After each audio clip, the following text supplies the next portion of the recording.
X back with another video. In today's video, as the title suggests, is what if Naruto was the ultimate life form part 2, and the like goal for this video is going to be 500 likes. So make sure to like, share the video to a friend who likes what ifs or just anime content in general. Check out my Discord server down below. Comment down below your thoughts and feelings about the video. Subscribe, as I want to hit 5K by June and 10K by the end of the year.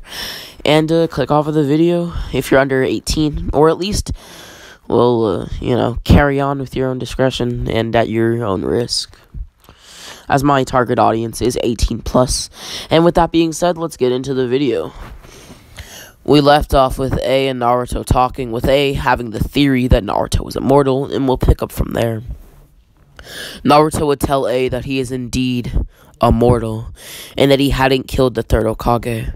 Naruto would also say that he was the ultimate life form on Earth. At least that's what he was told in his dreams and his visions. But if you were the foretold ultimate life form, A would say, why would you so easily be put in shackles and beaten to near death each time? That's simple, A. I thrived for pain. At least ever since that day. The day of the first torture. The first time those metal poles were stabbed into my body. The first time I was bathed in boiling hot water. Well, A, I knew that the world was a wretched and evil place. And B, I fed on pain. I wanted pain. I wanted so much pain. In fact, I wished for death multiple times. But you know what, A? I never got it. I never got death. I was only granted everlasting life, regenerated from every wound, and was back as normal after every time I was tortured. Every time I was put in those tight shackles. I had to wake up to the nightmare every day. Anyways, could we implement a new ninja rank? Naruto would say. Ha ha ha ha ha, he would laugh.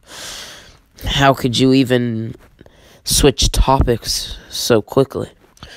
Well, I don't want to talk about it.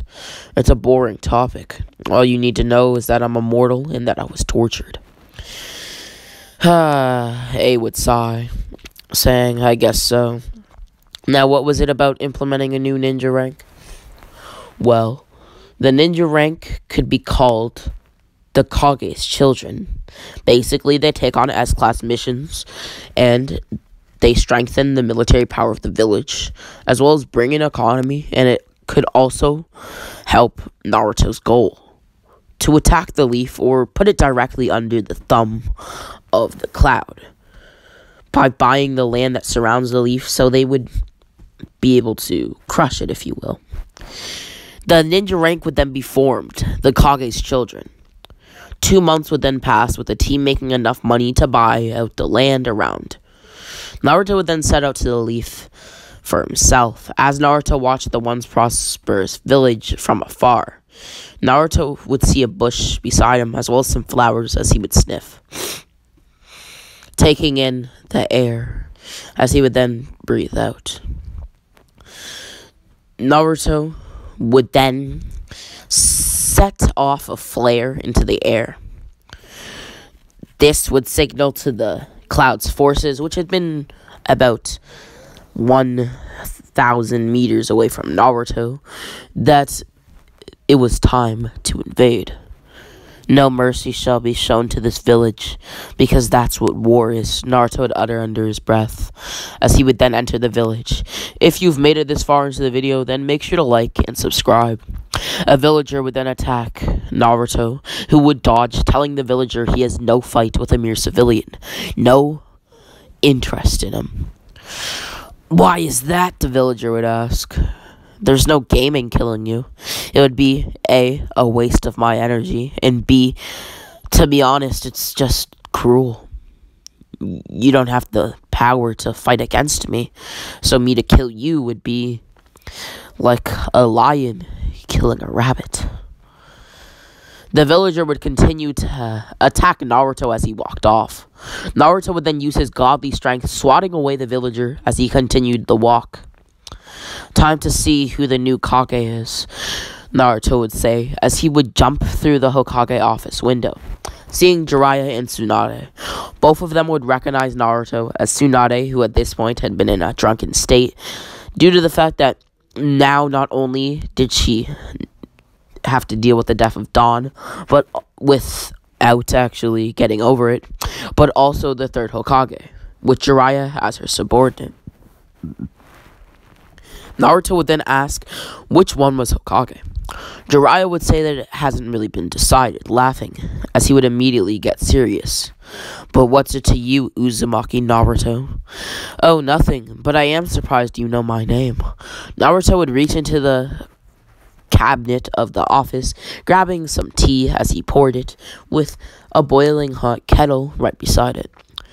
Naruto's hands would tremble as he felt the warmth of this kettle, placing it back onto the shelf, if you will.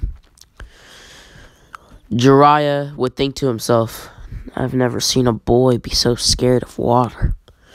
Naruto, in fact, wasn't scared of water. He was scared of the warmth of the water. It reminded him of the times when he was tortured, and those times brought fear to Naruto. It brought fear to his body and made him quake and even break in half, similar to the breaking of a pencil. Like I said before, Naruto would sip some of his tea. "I am surprised you know my name." "So, could you tell me why you know that?" "The Cloud and I took, great measures to erase my name from the history of this village, besides, the spread of word, things like that. So, tell me how you could even know of my name." "Well, you should tell your village, or your new village, since you were never born there," Jiraiya would say. Naruto would tell Jiraiya to stop repeating his words over and over again. He only wants to hear it once, and he would rather die than listen to the words of some old man. Jiraiya would tell Naruto to stop with the hyperbole, as Naruto would then sit down, sipping more of his tea. "Explain how you know my name, Jiraiya." "Simple. The third Hokage kept records on every boy in this village, at least every boy that he met. So did the ninja within this village, the higher-ups, that is. Your name will forever be in the system. Uzumaki Naruto, child of Minato and Kushina." "Shut up," Naruto would say, slamming his tea right through the shelf and table. This tea would then splatter all over Tsunade's face. Tsunade would yell in anger, slamming her fist into the desk as she threw Jiraiya into the wall. "You killed my sensei, and now you drench hot tea in my face? You'll pay," Tsunade would say in her drunken state as she slurred her words. Naruto would then tell Tsunade that there's no point in fighting someone 10 times above you in power. "To me, it's even pointless," Tsunade would power a full power punch. "I already told you that there was no point in fighting somebody who's 10 times stronger than you." "Fine, then," Tsunade would pull her fist back even more. "Whoever's stronger or whoever punches the farthest gets 10 million yen. Naruto would smirk. "That's something that I can, bargain on." Naruto would catch this punch easily, as he would then send his own punch to her stomach, making her fly through the wall and through 6 buildings before crashing to the floor. "Strength, huh?" Naruto would say. "Well, it looks like you don't have any." Jiraiya would be in awe. Someone who had almost killed him with her sheer strength was nothing to Naruto and was merely an insect, if you will. As Naruto made his way out of the office, before exiting, Jiraiya would tell Naruto that he is his godfather and demands for him to stop his tyranny. Naruto would look behind him. "Never knew that you were my godfather, which means you were never in my life. So why would I listen to the demands of someone who has no apparent, reason to be in my life if they weren't before?" Naruto would then run out of the building, fighting many ninja in his anger as he thought about the man who claimed to be his godfather. Huh, what a godfather. Wasn't even there when my real parents weren't.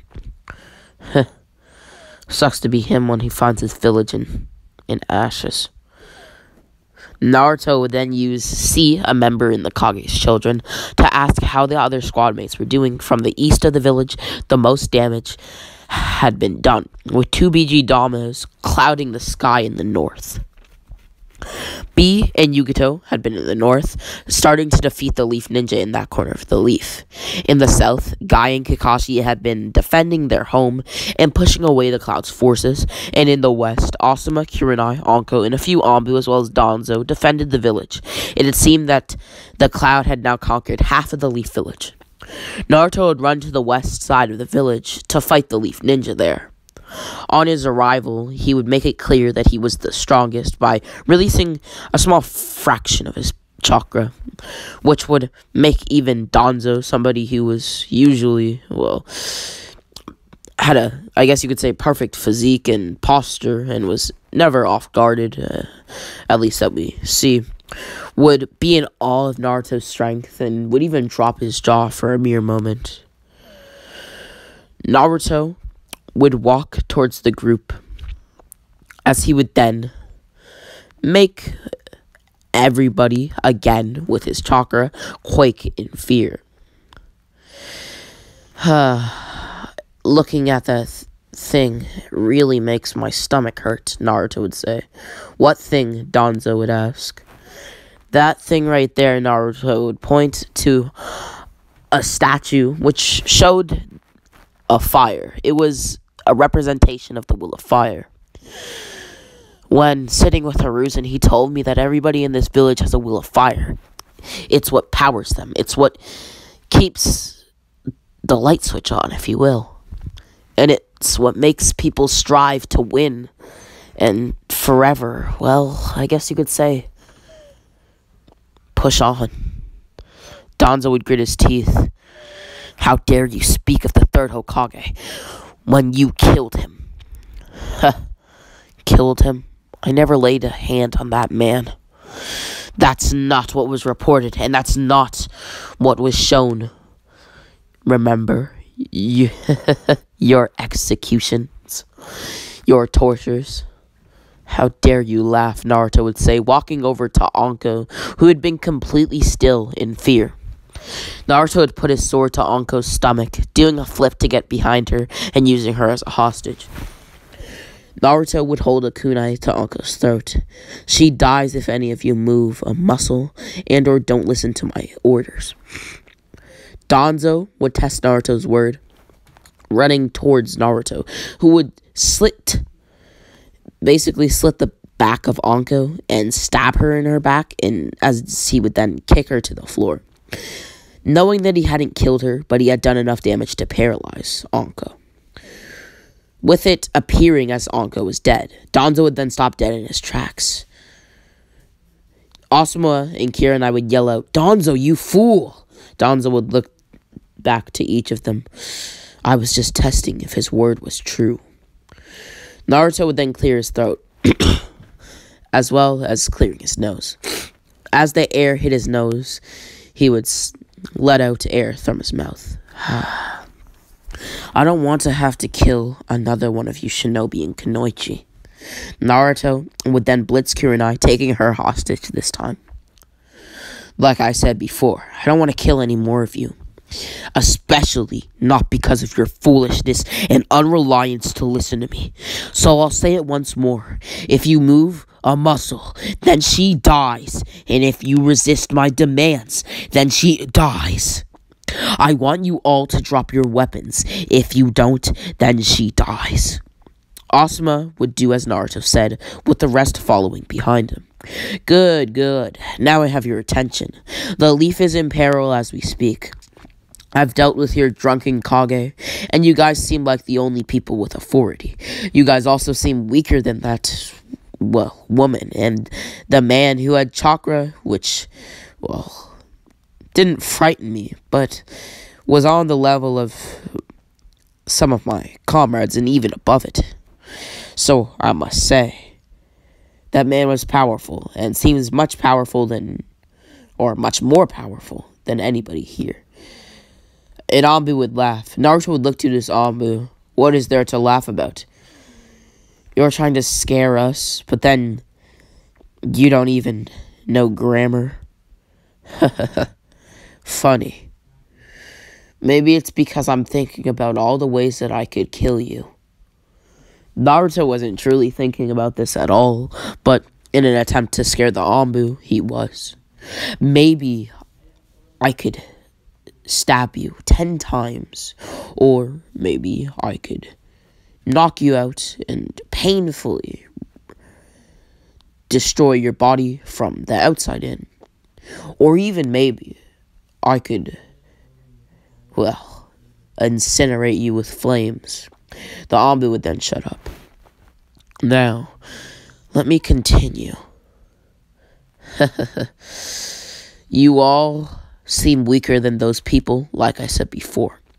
I defeated the girl with the green, whatever it was, and the blonde hair with one punch. So, you guys shouldn't be too much of a problem. So, I'll ask all of you to surrender to the cloud. Danzo would grit his teeth again. Never, Danzo would say, using Koto Natsukami. Naruto, realizing that he was under a genjutsu, would smile. A mere genjutsu. If only he knew that I wasn't, well, able to be put under these. If only he knew. Naruto would walk over to Danzo. Danzo would whisper into Naruto's ear to leave the village with his army and then kill himself. Naruto would smirk, cutting off Danzo's arm, and then, with a final strike, Naruto would stab the blade through Danzo's heart, effectively killing Danzo. Naruto would then look down at Danzo. You thought that you could kill me? You thought that you could put me under a genjutsu? A genjutsu so powerful that you could order me to kill myself and take my army out of this border? This village? You disgust me. Rather than speaking with your fist or speaking with your blade or even actually speaking to me, you use a mere mind manipulation technique to voice your opinion and to voice what you really want. Well, you deserve death anyways. Naruto would then look to Asuma. You're a Sarutobi, right? Yeah, I am. Well, that means that the Kikigane, at least to my knowledge of the Sarutobi clan, is willpower. And the Ash Jutsu, right? That's right. And I'll make your time, well, I'll make your time not wasted, since you seem to value that. As I'll avenge my father. Whoa, Asuma. I didn't kill your father. It was an assassin with the Land of Water fall headband, Naruto would say as he looked to the ground. He had brown hair and green eyes. I didn't lay a single hand on your father, and I honor you, Asuma. The conviction to not kill me and rage out when I had killed Kunarai, is that her name? Or was it Kurenai? Well, either way, it was remarkable, as she is your girlfriend, right? Asuma would grit his teeth again. How do you even know that, kid? Well, she had told me that, so I spared her. You see, I'm not so bad after all. I'm not the ruthless child people make me out to be. I'm only set on a path of revenge on this village, but more specifically, the Anbu within, who will feel the wrath of my blade. Why, Asuma would ask. Why would you go so far for this revenge, to defeat an entire village? Because of what the Anbu had done? Naruto would crouch as he stabbed each of the Anbu that he had knocked out. Well, you see, the Anbu had always tortured me, and when I healed from the injuries within the torture, they would splash boiling hot water on me and my body, and when being tortured, I would tell them that I hadn't killed your father, Asuma. But for some reason, I continued to be beaten mercilessly, and they never listened to my word. Unfortunate, Asuma would say, grabbing a cigarette from his pocket as he sighed. Well, nothing we can do about the past. You're right, Asuma. Pass me one of those cigarettes, Naruto would say. They're mine. Go get your own. You just defeated an entire village, or almost. So, you should have no problem with that. I want those cigarettes. Asuma would say fine, handing Naruto two. Do as you wish with them. Naruto would light each cigarette as he would smoke them both in his mouth. Sighing. Naruto would cough. That's what happens when you've never smoked a cigarette in your damn life. Stop mocking me and don't pity me at all. I may have never done this, but it's whatever. This is the ninja world. It's not like what? Whatever. It's not important.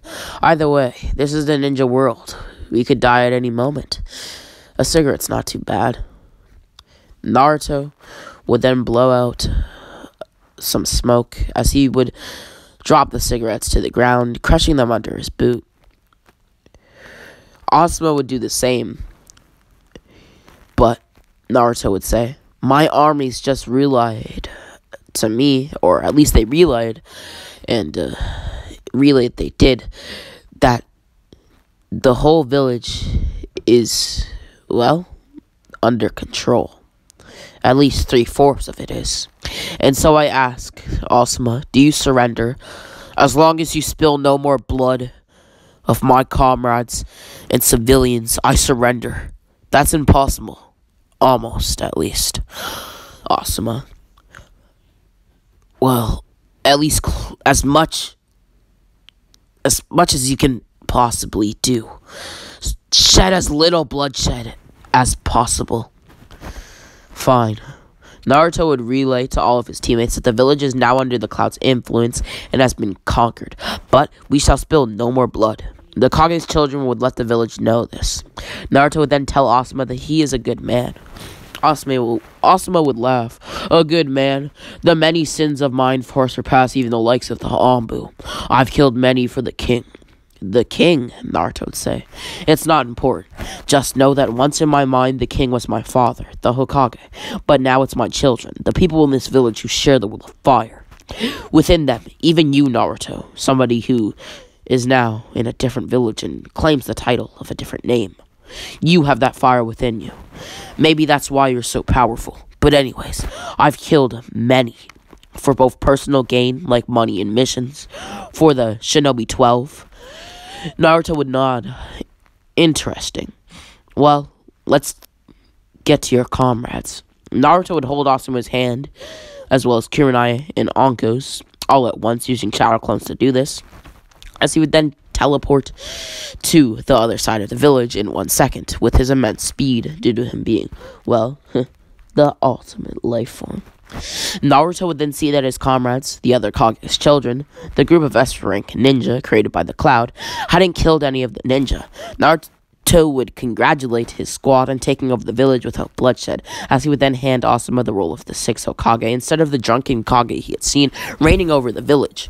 Naruto would then return to the Cloud, telling A that the job has been done. We have another problem, A would say. Naruto would tilt his head. Another problem? Yes, another problem. What problem could concern me at this time? Naruto would ask in confusion. Uchiha Sasuke, a valuable... A would clear his throat before speaking again. A valuable ninja to the Leaf Village, possessing the Sharingan and being one of 2 out of all surviving Uchiha clan members. Where is he? Naruto would ask as he crossed his arms. A would say, with a rogue leaf shinobi as well, named Orochimaru. Naruto would stand. Seems easy. I'll leave at dusk. Naruto would then set out, arriving a minute later, due to his speeds, and waiting for the right moment to raid the hideout, with Uchiha Sasuke within. Or, at least that Uchiha Sasuke was said to be within. And with that being said, this has been What If Naruto was the Ultimate Life Form, and the like goal for this video is going to be 500 likes, so make sure to like, share the video to a friend who likes what ifs, or just anime content in general. I may start putting, like, clips and stuff like that, above the video, just so you guys don't get bored while watching, because I just want to, you know, make your time while watching, a splendid time, if you will, and... with that being said, subscribe as I want to hit 5K by June and 10K by the end of the year. And as always, RamiX loves you all.